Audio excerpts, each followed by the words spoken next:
নমস্কার বন্ধুরা, welcome back to সুষমাস world. আমার চ্যানেলে আপনাদের সবাইকে আরও একবার স্বাগত। কেমন আছেন আপনারা সবাই? আশা করছি ভালো আছেন, আমিও খুব ভালো আছি। তো বন্ধুরা, আজকে আবার একটা নতুন রেসিপি নিয়ে চলে এসেছি। তো বন্ধুরা, আজকে আমি মিক্স ভেজ রান্না করব। চলুন দেখে নেওয়া যাক। তো মিক্স ভেজ রান্না করার জন্য আমি এখানে কয়েকটা সবজি নিয়েছি। ফুলকপি, গাজর, মটরশুঁটি, কচু আর নিয়েছি বিনস। কচুটা কিন্তু অপশনাল, কচু যদি আপনারা না খেতে পছন্দ করেন সেই জায়গায় আলু ব্যবহার করতে পারেন। তো এখানে আমি কড়াইয়ে 4 চামচ তেল দিয়েছি, তারপরে 5 ফোড়ন দিয়ে দিয়েছিলাম। এরপরে আমি গাজর, ফুলকপি, কচু, বিনস এই 4টে সবজি দিয়ে ভালো করে ভেজে নিচ্ছি। তো এখানে আমার সবজিগুলো অনেকটাই ভাজা হয়ে গেছে। এরপর আমি এখানে এর মধ্যে মটরশুঁটিটাকে অ্যাড করে দেব। তো এখানে আমি এই সবজিগুলোকে আগে এই জন্যই ভেজে নিলাম, কারণ এগুলো একটু বেশি ভাজার দরকার ছিল। তো সেই জন্য আমি আগেই ফুলকপি, গাজর, বিনস আর কচুটাকে ভেজে নিয়েছিলাম। এবার এখানে আমি মটরশুঁটি আর এক টুকরো গ্রেট করে রাখা আদা, এবার এইটাকে আমি একটুখানি ভেজে নেব। আদাটা একটু ভাজা ভাজা হয়ে যাওয়া পর্যন্ত ভেজে নেব।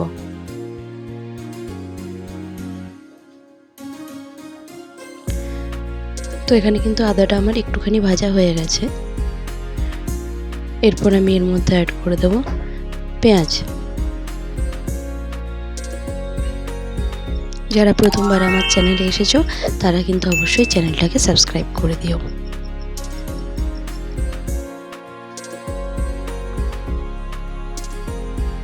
আর দিয়ে দিলাম রসুন।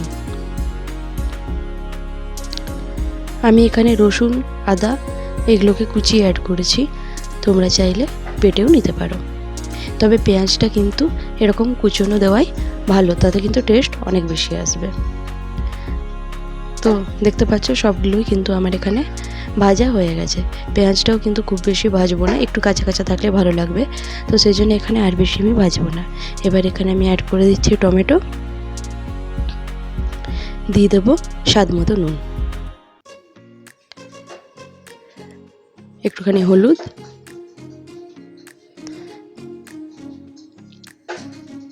একটুখানি টমেটোটা গলে যাওয়ার জন্য অপেক্ষা করব। নুন দিয়ে দিলে টমেটো খুব তাড়াতাড়ি গলে যায়।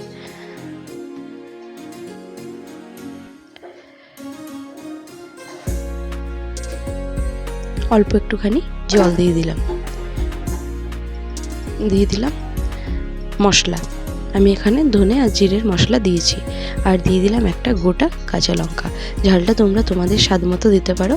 চাইলে এখানে তোমরা কাশ্মীরি লাল লঙ্কার গুঁড়ো, লাল লঙ্কার গুঁড়ো আর লঙ্কাটা বেটেও দিতে পারো বা কেটেও দিতে পারো, পুরোপুরি তোমাদের উপরে। দিয়ে দিলাম 1 চামচ চিনি।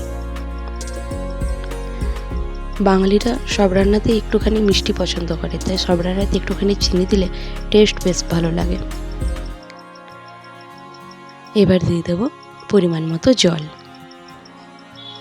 জলটা দেওয়ার পর আমি এখানে কিছুক্ষণ ওয়েট করব এটাকে ফোটার জন্য।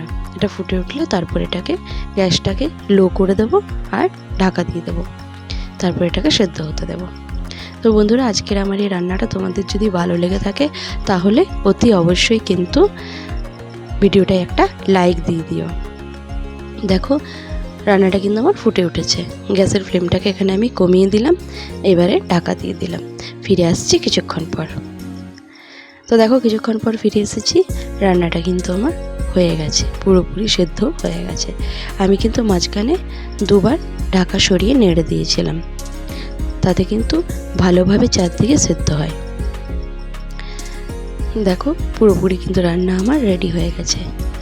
আর যেহেতু আমি কচু দিয়েছিলাম তাই কচুটা গলে পুরো চিটচিট হয়ে গেছে। আর এটা কিন্তু খেতেও খুব টেস্টি হয়। আলু দিলে আলুগুলোকে একটু ভেঙে নিতে হয়, কচুতে সেটা করতে হয় না, কচুটা এমনিতেই গলে যায়। তো আজকে আমার এই রান্নাটা তোমাদের কেমন লাগলো কমেন্ট বক্সে অবশ্যই জানিও। ফিরে আসবো আবার নতুন কোনো রান্না নিয়ে। ততক্ষণের জন্য টাটা।